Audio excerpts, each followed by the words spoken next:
నమస్కారం. ఈటీవీ 360కి స్వాగతం. ముందుగా ప్రధాన అంశాలు. ఆగస్టు 1 నుంచి అమల్లోకి కొత్త రిజిస్ట్రేషన్ ఛార్జీలు. కార్యాచరణ ప్రారంభించిన స్టాంపులు రిజిస్ట్రేషన్ల శాఖ.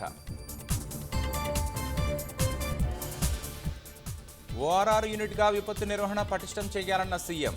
వర్షాకాలంలో అధికారులంతా అప్రమత్తంగా ఉండాలని ఆదేశం. 5 ఏళ్లలో మహిళా సంఘాలకు 1,00,000 కోట్ల రుణానికి నిర్దేశం. త్వరలో నెలకు 2,500 పథకం ప్రారంభిస్తామన్న మంత్రి సీతక్క.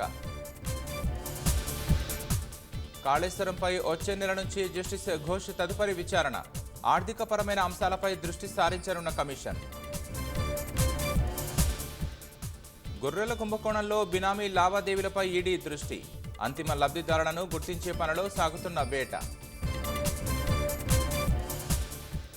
పెట్టుబడులు, ఆర్థిక కారిడార్లకు ఊతమివ్వాలని నిర్ణయం. ఇండో పసిఫిక్ అభివృద్ధికి కట్టుబడి ఉన్నామని G7 దేశాల సంయుక్త ప్రకటన.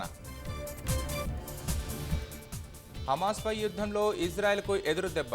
తిరుగుబాటు దాడిలో 8 మంది సైనికుల దుర్మరణం.